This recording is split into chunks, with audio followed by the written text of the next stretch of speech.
Professor Velcara had been teaching interspecies relations at the Galactic Academy for 47 cycles. 47 cycles of careful diplomatic balance, of ensuring that herbivorous Quilxians didn't sit downwind from carnivorous Thraxians, of making absolutely certain that the methane-breathing Vorporals had their environmental suits properly sealed so they didn't, accidentally kill everyone in a 5-meter radius. According to YouTube analytics, 99.3% of viewers are not subscribed. That's a huge number. By subscribing the channel that is completely free, you'll help support the channel and never miss fresh content. It was a delicate job requiring finesse, spatial awareness, and approximately 17 different insurance policies. So naturally, when little Zixthor, a juvenile Kravic predator with teeth that could punch through starship hull plating, casually plopped down next to Emma Chen, the lone human student in her class, Professor Velcara did what any reasonable educator would do. She nodded. Then she felt her 3 hearts collectively decide to stage a mutiny against her thorax. Oh no. Oh no, no, no, no, no. Let me paint you a picture of Kravics, dear reader, because it's important you understand exactly why Professor Velcara's career just flashed before her eyes in vivid, regret-filled color. Kravics are what happens when evolution looks at a creature and says, you know what? Let's just go absolutely ham on the predator thing. They're 8 feet tall at maturity, covered in chitinous plating that laughs at most small arms fire, and possess a hunting instinct so refined that they can track prey across 3 star systems using nothing but pheromone traces and sheer spite. Their cubs, mercifully, only stand about 4 feet tall, but they have all the hunting instinct with exactly none of the impulse control. And one was currently sitting next to Emma Chen, who at 5'3" was basically a snack with opposable thumbs as far as galactic categorization was concerned. Emma, for her part, didn't even look up from her datapad.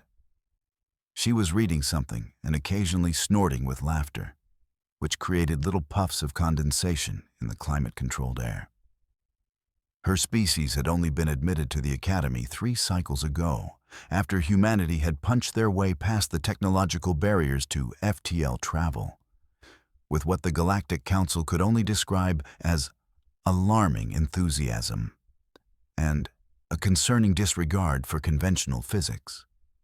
Humans were classified as Death World persistence predators, which sounded impressive until you realized that the classification system had been designed by species whose idea of a challenging environment was slightly too much oxygen, or modest temperature fluctuations of plus or minus 2 degrees.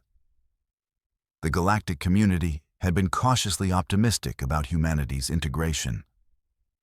Sure, they came from a planet where the weather tried to kill you, the wildlife tried to kill you, and the microorganisms threw daily murder parties in your intestinal tract. But they seemed friendly enough. Weirdly friendly, actually. Almost suspiciously friendly. Professor Velcara had been assured that Emma was perfectly safe to have in class. The human had passed all her psychological evaluations, submitted her dietary requirements, which raised some eyebrows when the list included capsaicin as a recreational substance, and had even signed the standard Galactic Non-Aggression Education Treaty. But nobody had mentioned what to do if a Kravic cub decided to sit next to her. Zixthor clicked his mandibles together in what was probably meant to be a friendly greeting, but sounded uncomfortably like someone sharpening knives in the dark. His chitinous plates were still juvenilely soft, only capable of deflecting small-caliber rounds instead of the full military-grade munitions his parents could shrug off. Human, he chittered in Galactic Common, his translator rendering the clicks and whistles into something comprehensible. I am Zixthor, of Brood Karnax. You are small. Are you a juvenile of your species? Emma finally glanced up from her datapad. Her eyes, which Professor Velcara had learned to interpret with some degree of accuracy, showed absolutely zero concern. This was somehow more terrifying than if she'd shown fear. "Nope," Emma said cheerfully. "Full grown. We're just compact. Fuel efficiency, you know how it is." Zixthor's sensory antennae quivered with what might have been confusion. "You are economical? Like a Honda Civic? I do not understand this reference." "Yeah, that's fair."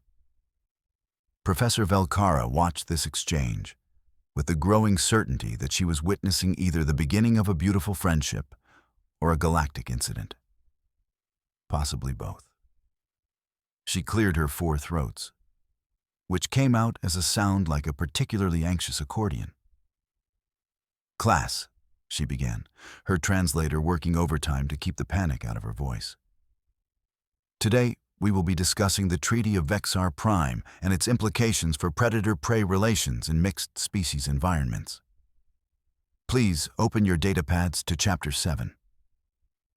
There was the usual rustling and clicking, and one instance of bioluminescent flashing as her students complied. Emma pulled up the chapter with a swipe of her finger.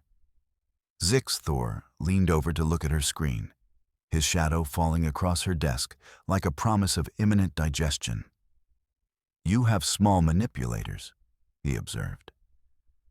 "How do you capture prey with such inefficient appendages?"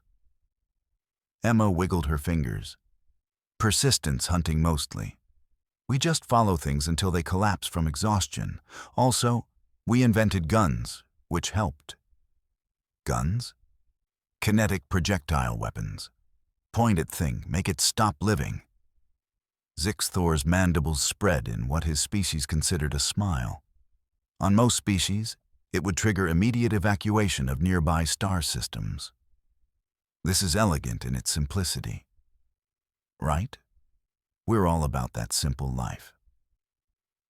Professor Velcara was beginning to think that maybe, just maybe, this wouldn't end in disaster.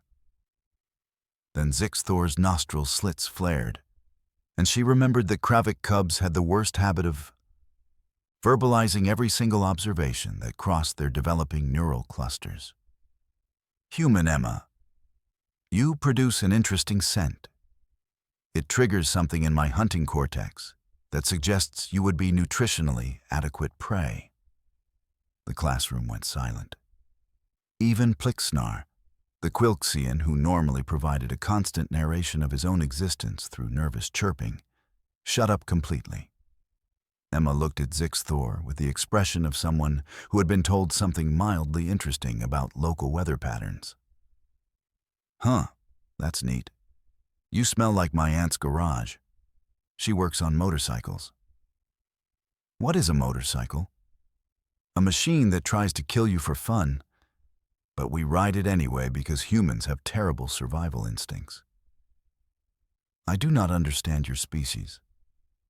"Yeah, we get that a lot." Professor Velcara decided to intervene before this conversation spiraled further into the realm of concerning. "Mr. Zixthor, while your observations are biologically accurate, it's generally considered impolite in academic settings to discuss how edible your classmates appear." Zixthor's antennae drooped. "I apologize, Professor. My broodmother has been attempting to teach me proper social protocols, but my hunting instincts sometimes override my social processing."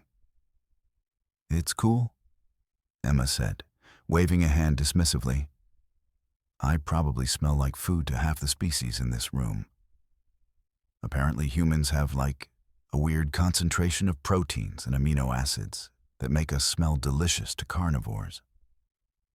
"You seem remarkably calm about this," Professor Velcara observed, her translator adding a note of bewilderment that she absolutely did not authorize. Emma shrugged. "Where I'm from, drop bears, box jellyfish, and funnel web spiders are just Tuesday. A big chitinous dude telling me I smell like dinner is honestly pretty tame. I do not know these creatures, but they sound formidable," Zixthor said, his antennae perking up with interest. Oh man, let me tell you about funnel web spiders. These absolute units of Australian nightmare fuel are aggressive enough to chase people, venomous enough to kill you in 15 minutes, and angry enough that they'll bite you multiple times just to make sure you get the message. Your planet allowed these creatures to coexist with your civilization. Allowed is a strong word. They kind of just did their thing, and we did ours. And occasionally someone would have to go to the hospital. Zixthor was now fully engaged, his predatory nature responding to the description of apex creatures with something approaching respect. And the drop bears? Professor Velkara had lost complete control of her classroom and was somehow okay with it.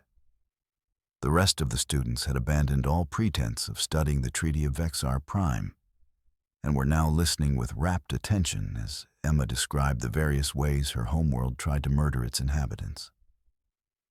Okay, so drop bears aren't real. But the fact that we convinced tourists there tells you everything you need to know about Australian wildlife. Like the rest of the world heard carnivorous koalas that dropped from trees onto people's heads and went, yeah, that tracks. Australia would have those.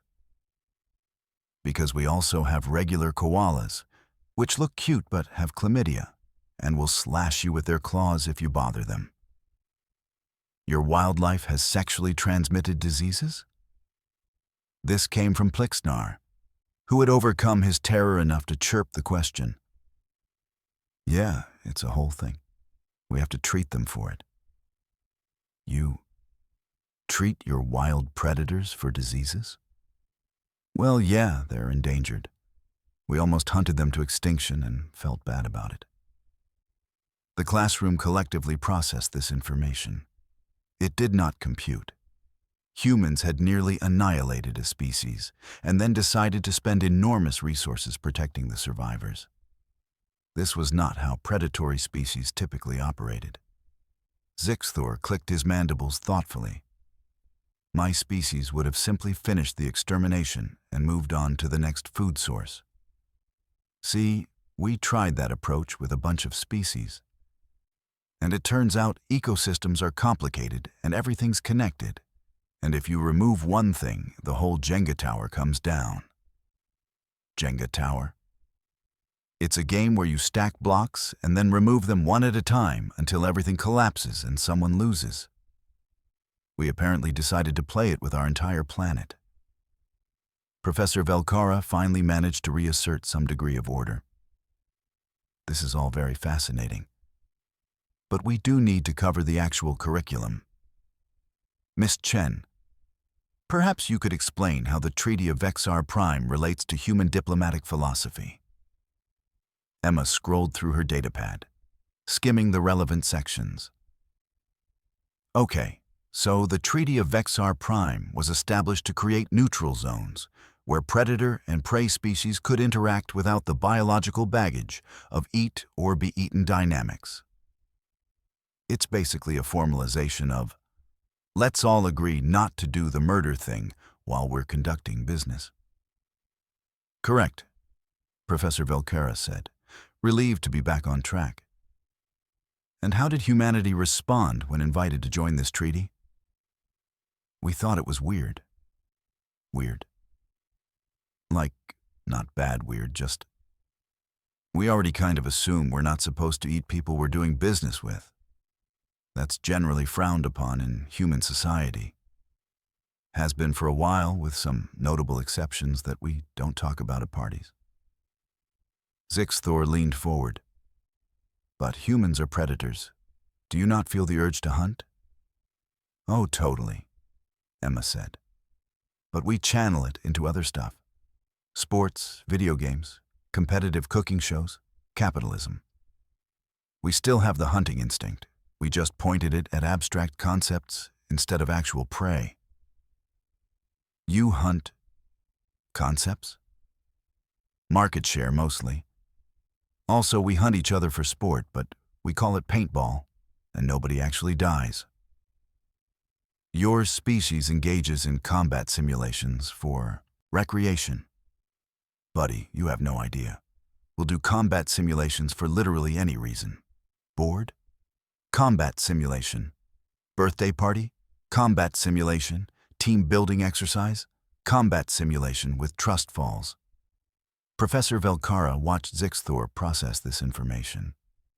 She could see the exact moment his perception of humans shifted from small potential prey to small potential apex predator wearing a remarkably friendly skin suit. Human Emma, Zixthor said slowly. When you stated that humans engage in persistence hunting, you meant that your species would simply follow prey until it died of exhaustion? Yep, we're not fast, but we're stubborn as hell and we can sweat, which is apparently a really weird adaptation. Most prey animals have to stop and pant to cool down. We just leak coolant and keep going. It's basically the Terminator approach to hunting. The Terminator? Fictional robot that cannot be stopped, cannot be reasoned with, and absolutely will not quit until its target is dead. Humans thought this was a horror movie concept. We did not realize we were just describing ourselves. The class sat in stunned silence. Plixnar made a small whimpering sound. So, Zixthor said, his tone carrying a new note of respect. When you responded to my observation about you appearing to be adequate prey with casual indifference, this was because you have already calculated that you could simply outlast me in sustained conflict? Emma blinked. What? No, dude. I was just being polite.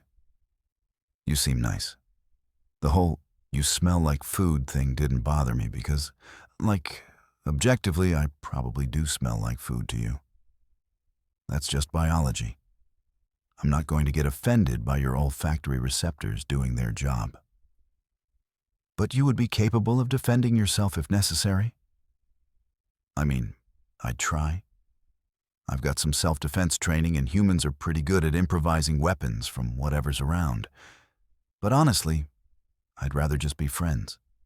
Fighting is exhausting and I've got homework. Zixthor's mandibles clicked in what Professor Velkara was learning to recognize as admiration. You possess the capability for violence, but choose cooperation.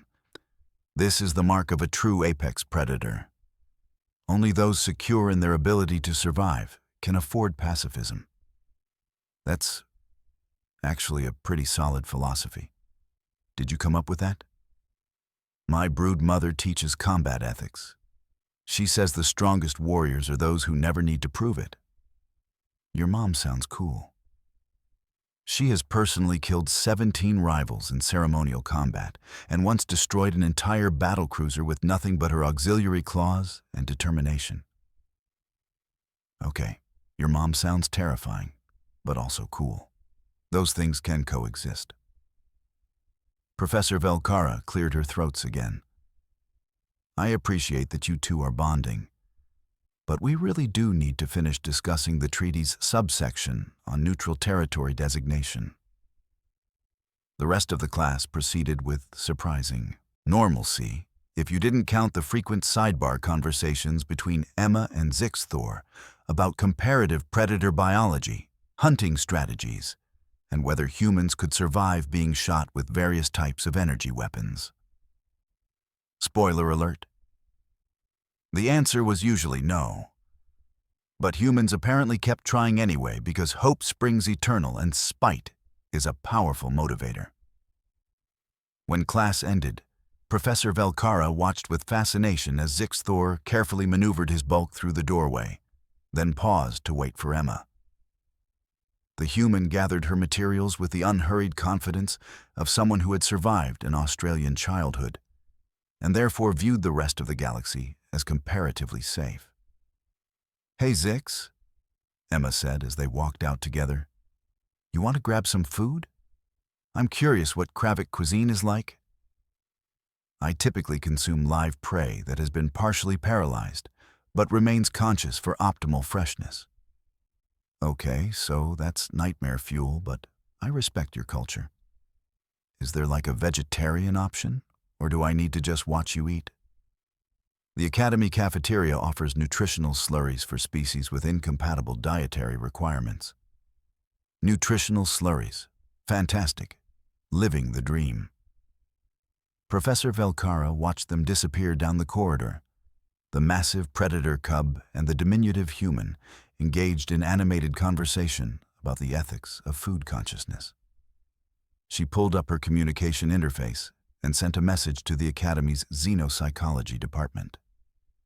Note for file. Human-Kravik interaction proceeding normally. No incidents.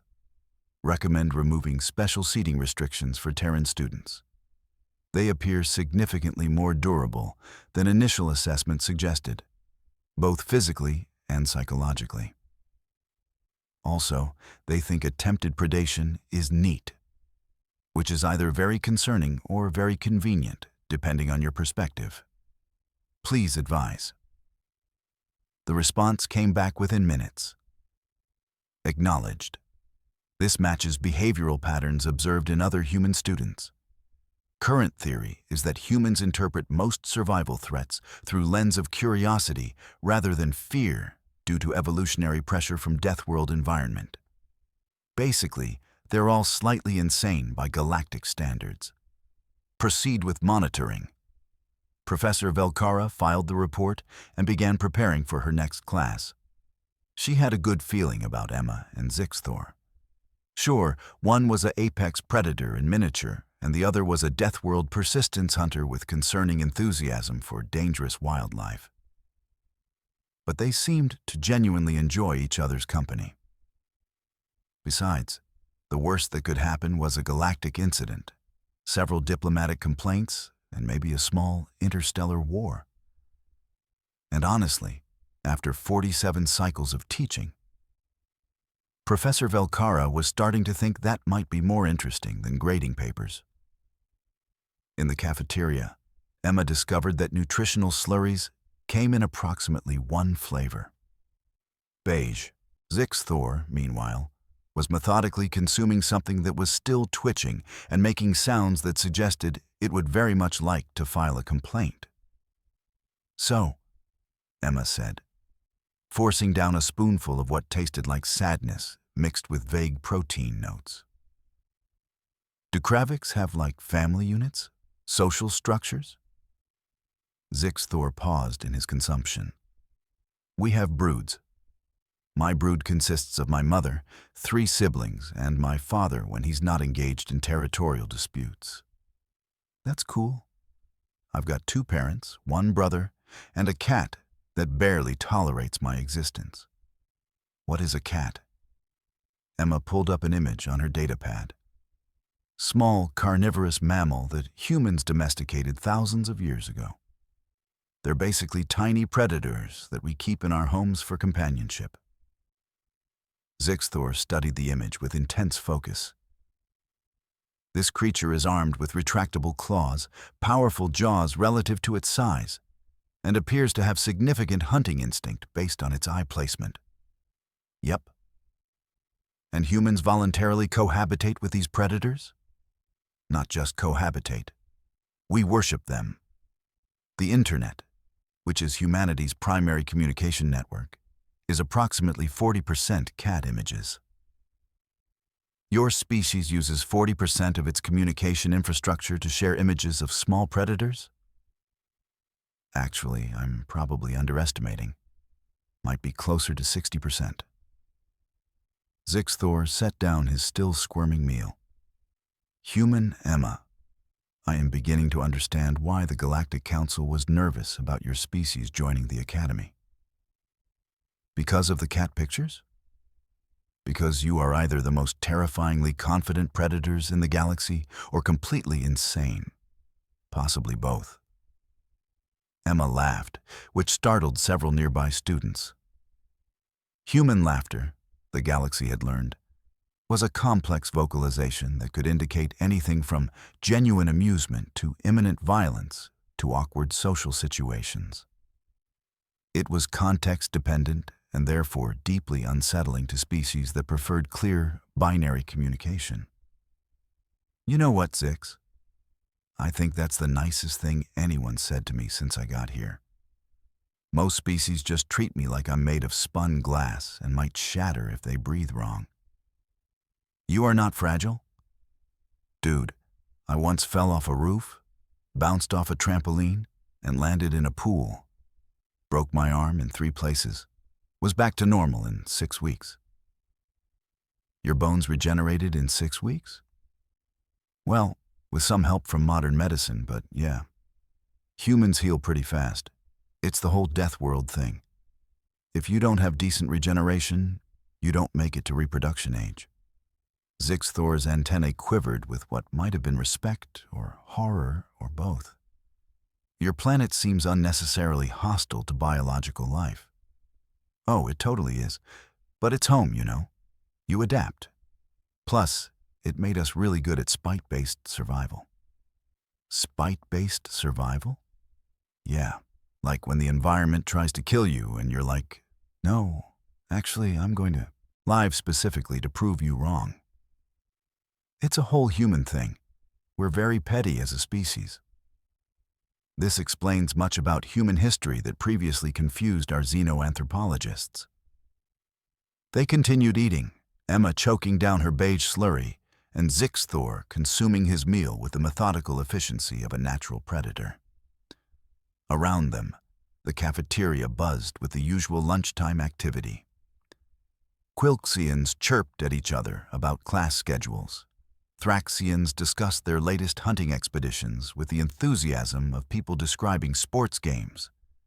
And a group of Vorporals argued about quantum mechanics through their environmental suits. A small delegation of students approached their table. 3 Quilxians, nervous and chittering, with one slightly braver individual pushed to the front. "Excuse us," the brave one squeaked. "We were wondering. Human Emma, is it true that your species has predators on your planet that could hunt and kill you?" Emma swallowed a mouthful of sadness slurry. "Yeah, several. Bears, big cats, crocodiles, sharks, hippos, elephants when they're mad. Moose during mating season, geese literally always." Geese? Waterfowl. About yay tall, full of rage and poor life choices. They will fight anything, including humans, dogs, cars, and occasionally aircraft. The Quilxians looked at each other in confusion. And these geese are apex predators? No, they're herbivores. They're just really aggressive. They'll chase you down and beat you with their wings while hissing like demons. And you coexist with these creatures? We mostly try to avoid them during nesting season. They're protected by law, so we can't fight back. It's basically a one-sided war where the geese have all the power and they know it. Zix Thor clicked with amusement. Your species is hunted by herbivores? It's complicated. We're technically the apex predator, but geese didn't get the memo. The Quilxians processed this information. So, when people warn us about humans being dangerous, they're referring to a species that is actively terrorized by angry waterfowl. When you put it like that, it sounds bad. How else would one put it? Emma thought for a moment. Okay, here's the thing. Humans aren't dangerous because we're the biggest or the strongest or the fastest. We're dangerous because we're adaptable, we're creative, and we're really, really stubborn. We figured out how to survive on a planet that was actively trying to murder us. And then we got bored and started exploring space. Not because we needed to, but because someone said, "I wonder what's out there." And everyone else went, "Yeah, let's find out." This is not reassuring. One of the Quilxians chirped. "Look," Emma said, gentling her tone. "I get that we're scary. I get that we come from a nightmare planet and we're built like we expect everything to try to kill us. But that's not who we are. We're also the species that keeps trying to pet dangerous wildlife, who cried when a robot on Mars stopped working, who makes up elaborate stories about our cleaning robots and gives them names. We're complicated, just like everyone else. The Quilxians seemed to relax slightly. The brave one chirped again. Would you like to join our study group? We're working on the Treaty of Vexar Prime assignment, and we could use a human perspective. Emma's face lit up. Absolutely. That sounds great.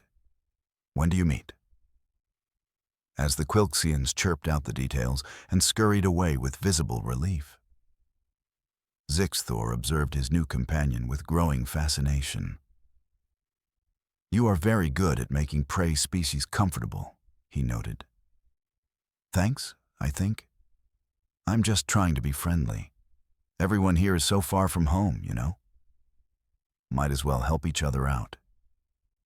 This is not typical predator behavior.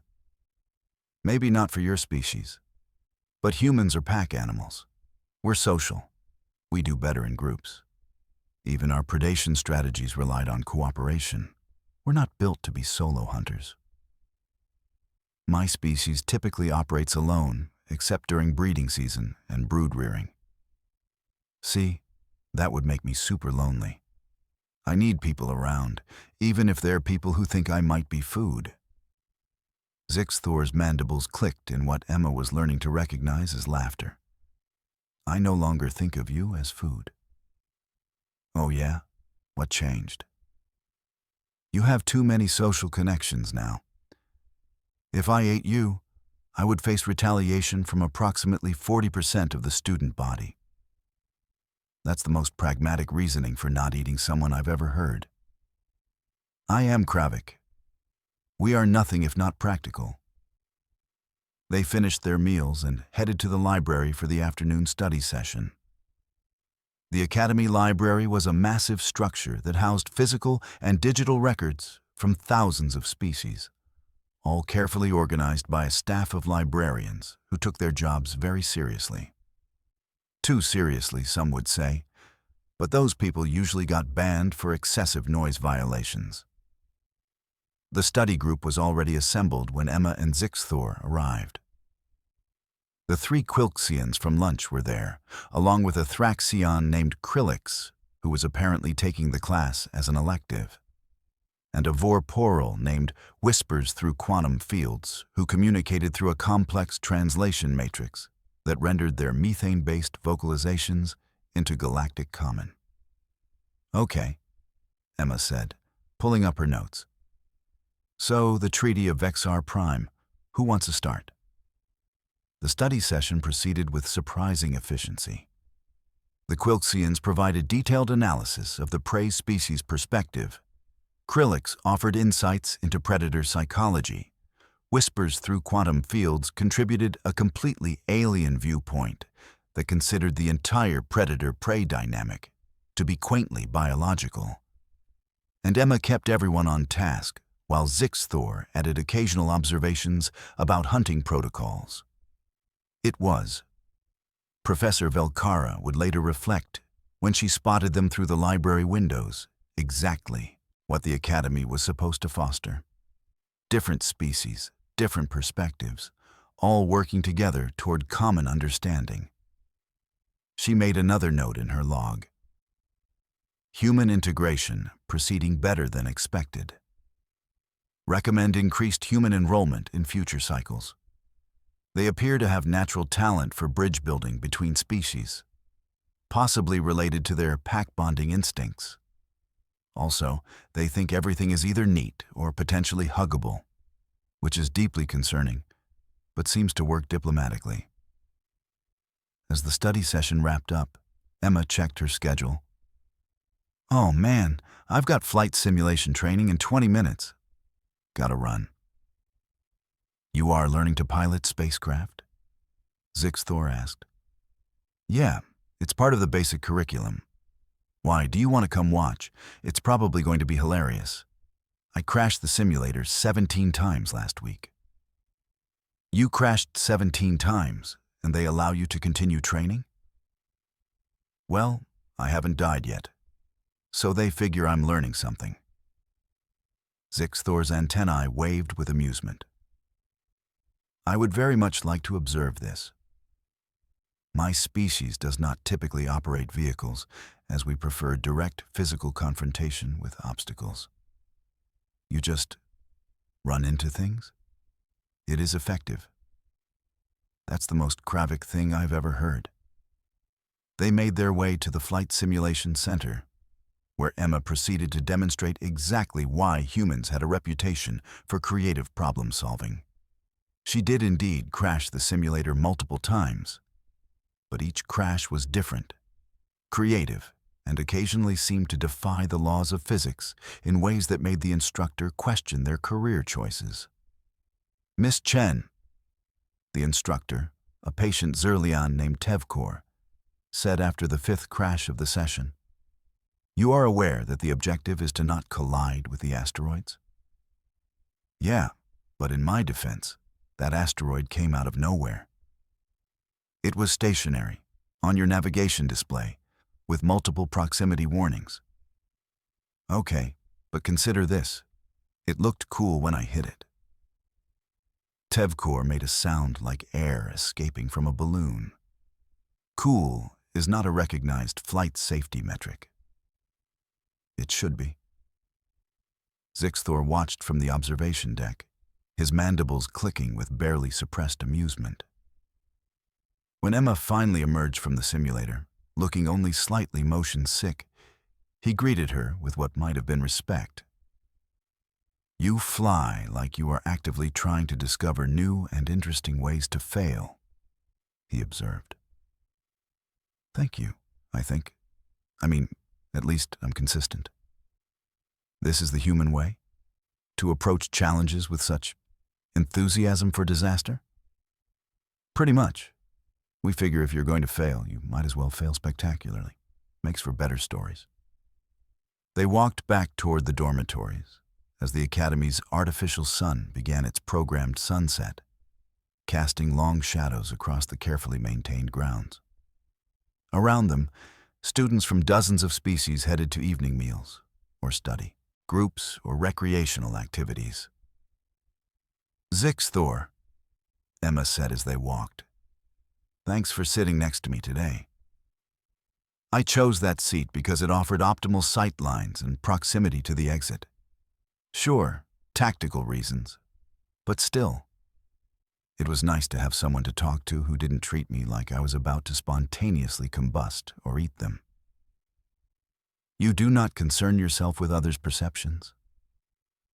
"Oh, I totally do. But there's a difference between being careful around someone because they're different and being friendly while also being careful. You know?" Zixthor's antennae drooped slightly. "I understand this distinction. Many species fear my kind. They see only the predator, not the individual. Right? Like, yeah, you're biologically designed to be a super efficient killing machine. But you're also pretty funny, and you care about combat ethics, and your mom sounds awesome. You're more than just your scary bits.